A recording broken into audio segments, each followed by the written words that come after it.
নমস্কার, তোমাদের সবাইকে সানা স্মাইল এডুকেশন সেন্টারে স্বাগত জানিয়ে আজকের পর্বটি শুরু করছি। আজকে তোমাদের জন্য নিয়ে চলে এসেছি তোমরা যারা পঞ্চম শ্রেণীর দ্বিতীয় পর্যায়ক্রমিক মূল্যায়ন পরীক্ষা দেবে, তোমাদের জন্য রায় ও মার্টিন প্রশ্নবিচিত্র থেকে আজকে সমাধান করে দেখাবো পরিবেশ বিষয়ে মডেল 11 ও মডেল 12, অর্থাৎ 11 নম্বর স্কুল ও 12 নম্বর স্কুলের যে সমস্ত ছোট ও বড় প্রশ্নগুলি আছে সমস্ত প্রশ্নের উত্তর সমাধান করে দেখাবো। চলো দেরি না করে মূল বিষয়ে যাওয়া যাক। প্রথমে দেখো কি আছে, এক কথায় উত্তর দাও যে কোনো পাঁচটি। 1 নম্বর আছে নিত্যবহ নদী কাকে বলে। চলো প্রশ্নের উত্তরটা দেখে নাও। নিত্যবহ নদী কাকে বলে, উত্তরটা দেখো। যে সমস্ত নদী বরফ গলা জলে পুষ্ট, সারা বছর নদীতে জল থাকে এবং নৌ পরিবহনযোগ্য, সেই সমস্ত নদীকে বলা হয় নিত্যবহ নদী, যেমন গঙ্গা, জলঙ্গি ইত্যাদি। পরবর্তী প্রশ্ন দেখো কি আছে। 2 দাগের তমলুক শহরের আদি নাম কী ছিল, উত্তরটা হবে তাম্রলিপ্ত। পরবর্তী প্রশ্ন দেখো, কোন জেলা টেরাকোটা শিল্পের জন্য বিখ্যাত, এটা উত্তর হবে বাঁকুড়া। পরবর্তী প্রশ্ন দেখো, ডিবিসি এর পুরো নাম কি, এটা উত্তর হবে দামোদর ভ্যালি কর্পোরেশন। পরেরটা দেখো, ভারতবর্ষের সংবিধান কে রচনা করেন, এটা উত্তর হবে ডক্টর বি.আর. আম্বেদকর। পরবর্তী প্রশ্ন দেখো, গান্ধীবুড়ি কাকে বলা হয়, এটা উত্তর হবে মাতঙ্গিনী হাজরাকে। পরবর্তী দেখো, শূন্যস্থান পূরণ কী আছে। 2-1 রেশম কীট পালনের জন্য তুঁত গাছের চাষ হয়। 2 দাগের প্রশ্ন দেখো, পশ্চিমবঙ্গের সুন্দরবন অঞ্চলে ম্যানগ্রোভ জাতীয় গাছ দেখা যায়। পরবর্তী দেখো, ধান কাটা ও ঝাড়ার আধুনিক যন্ত্রের নাম হলো হারভেস্টার। 4 দাগের প্রশ্ন দেখো, পাতাল রেল ড্যাশ জেলায় আছে, এর সঠিক উত্তর হবে কলকাতা। 5 দাগের প্রশ্ন দেখো, পশ্চিমবঙ্গের কমলা লেবুর চাষ হয় ড্যাশ জেলায়, এটা উত্তর হবে দার্জিলিং জেলায়। পরবর্তী প্রশ্ন দেখো, শিঙি মাগুর ড্যাশ মাছ, এটা সঠিক উত্তর হবে জিওল। চলো পরবর্তী প্রশ্ন দেখো কী আছে। 3 দাগের নিচের প্রশ্নগুলি উত্তর দাও যে কোনো দুটি। 3-1 প্রশ্ন আছে, পশ্চিমবঙ্গের পশ্চিমের মালভূমি অঞ্চলে কোন কোন জেলা নিয়ে গঠিত, উত্তরটা দেখে নাও প্রশ্নের উত্তরটি। পশ্চিমবঙ্গের পুরুলিয়া জেলা, বাঁকুড়া, পশ্চিম মেদিনীপুর, বীরভূম আর বর্ধমানের পশ্চিম দিকটা নিয়ে পশ্চিমবঙ্গের পশ্চিমের মালভূমি অঞ্চল অবস্থিত। এর উত্তরটা তোমরা দেখে নিয়েছো। চলো পরবর্তী প্রশ্ন দেখো।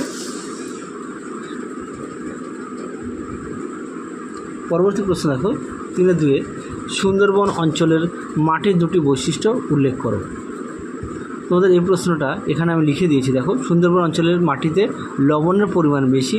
2 নম্বর আছে এই মাটিতে বালি অপেক্ষা কাদার ভাগ বেশি।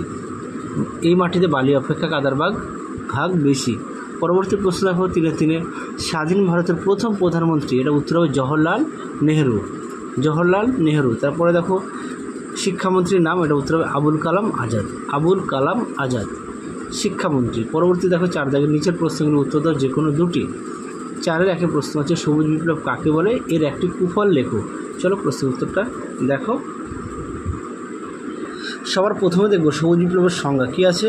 1960-এর দশকে ভারতীয় কৃষিতে যে ব্যাপক উৎপাদন বৃদ্ধি ও আমূল পরিবর্তন ঘটে তাকে সবুজ বিপ্লব বলে।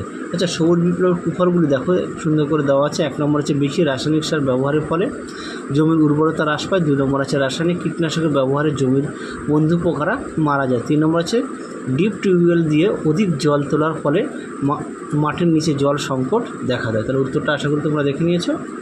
চলো এবার পরবর্তী প্রশ্ন দেখো কী আছে। পরবর্তী দেখো 4-2 সতীদাহ প্রথা কি, এই প্রথা রোধে রাজা রামমোহন রায়ের ভূমিকা লেখো। চলো প্রশ্ন উত্তরটা দেখো। প্রথমে আমরা দেখব সতীদাহ প্রথা কি, উত্তরটা দেখো। স্বামী মারা গেলে তার জ্বলন্ত চিতায় সদ্য বিধবা হওয়া তার স্ত্রীকে পুড়িয়ে মারার প্রথা সতীদাহ প্রথা নামে পরিচিত। তারপরে দেখে নাও রাজা রামমোহন রায় কি, আগেকার দিনে কখনো কখনো বর মারা গেলে তার চিতায় তার বউকে পুড়িয়ে মারা হতো, এটা হচ্ছে সতীদাহ প্রথা। রাজা রামমোহন রায় এই প্রথার বিরুদ্ধে আন্দোলন করেছেন এবং নারীদের এই জঘন্য প্রথার হাত থেকে মুক্ত করেছিলেন। তাহলে উত্তরটা এখান থেকে এই পর্যন্ত লিখবে। পরবর্তী প্রশ্ন দেখো কী আছে। এবার আমরা দেখব ধাপ চাষটা কি।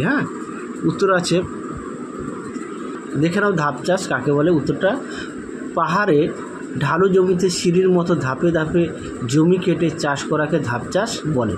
ধাপ চাষে একদিকে যেমন ভূমিক্ষয় কম হয়, অন্যদিকে চাষের জন্য বেশি জায়গাও পাওয়া যায়। তার উত্তরটা তোমরা এখান থেকে এই অবধি লিখবে। দেখে নাও এখান থেকে এই অবধি লিখবে। চলো পরবর্তী প্রশ্ন দেখো। চলো এবার আমরা 12 নম্বর মডেল স্কুলটা সমাধান করব। প্রথমে কি আছে, নিচের প্রশ্নগুলি উত্তর দাও। এক দাগের প্রশ্ন আছে, পশ্চিমবঙ্গের সবচেয়ে উঁচু পর্বতশৃঙ্গের নাম কি? উত্তরটা হবে সান্দাকফু। 2 নম্বর প্রশ্ন আছে, কোন তারিখে প্রজাতন্ত্র দিবস পালন করা হয়? উত্তরটা হচ্ছে 26শে জানুয়ারি। 3 দাগের প্রশ্ন দেখো, পশ্চিমবঙ্গের রাজধানীর নাম কি? উত্তর হবে কলকাতা। পরবর্তী প্রশ্ন দেখো 4 দাগের, স্বাধীন ভারতের প্রথম শিক্ষামন্ত্রীর নাম কি? এটা উত্তর হবে মৌলানা আবুল কালাম আজাদ। এই প্রশ্নটি তোমাদের এর আগের মডেল সেটে দেওয়া আছে, অর্থাৎ তোমাদের এই ভিডিওর মধ্যে দেওয়া আছে। 11 নম্বর মডেল সেটে, বাঁশের কেল্লা কে বানিয়েছিলেন? উত্তরটা হবে তিতুমির। ডিভিসির পুরো নাম কি? উত্তরটা হবে দামোদর ভ্যালি কর্পোরেশন। তোমাদের আরও একটা গুরুত্বপূর্ণ কথা বলি, তোমাদের 5ম শ্রেণীর আমরা একটা নমুনা প্রশ্নের সেট বানিয়েছি, তোমরা যারা এখনও দেখোনি আমাদের প্লে লিস্টে গেলে পেয়ে যাবে। চলো পরবর্তী দেখো কি আছে, 2 দাগের শূন্যস্থান পূরণ করো। 2-এর 1-এ, গাছের পাতা ছাড়া ড্যাশ পাওয়া যাবে না, এর উত্তর হবে অক্সিজেন। পরবর্তী প্রশ্ন দেখো, পশ্চিমবঙ্গের প্রধান খনিজ সম্পদ হলো কয়লা। 3 দাগের প্রশ্ন দেখো, শিশু দিবস হলো ড্যাশ এর জন্মদিন, এটা উত্তর হবে জওহরলাল নেহরুর জন্মদিন। 4 দাগের প্রশ্ন দেখো, সুন্দরবনের জলের স্বাদ, এটা উত্তর হবে নোনতা।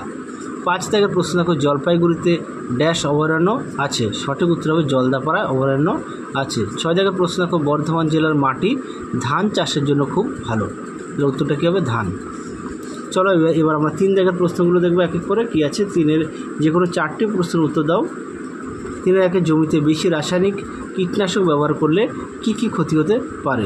উত্তরটা দেখো 3 কি 4 নম্বর মডেল সেটে আছে, আমি উত্তরটা দেখিয়ে দিয়েছি, তোমরা একটু কষ্ট করে দেখে নিও। পরবর্তী ব্যবহার না করা হবে, হ্যাঁ, এজেন্টের ব্যবহার না করা। চলো পরবর্তী প্রশ্ন দেখো, গাছপালার সংখ্যা কমে গেলে আমাদের কি কি ক্ষতি হবে? উত্তরটা দেখো, বাতাসে অক্সিজেনের পরিমাণ কমে যাবে। 2 নম্বর হচ্ছে বৃষ্টিপাত হ্রাস পাবে, মাটি ক্ষয় বৃদ্ধি পাবে। তারপরটা দেখো কী আছে, 3-এর 4-এ, 2টি লুপ্তপ্রায় মাছের নাম লেখো, উত্তর হবে নেদোস। তারপরটা দেখো খরশুলা। পরেরটা দেখো কী আছে, ইংরেজদের অত্যাচারের বিরুদ্ধে লড়াই করে প্রাণ দিয়েছিলেন এমন কয়েকজন শহীদের নাম লেখো, উত্তর হবে ক্ষুদিরাম বসু, মাতঙ্গিনী হাজরা আর ভগৎ সিং।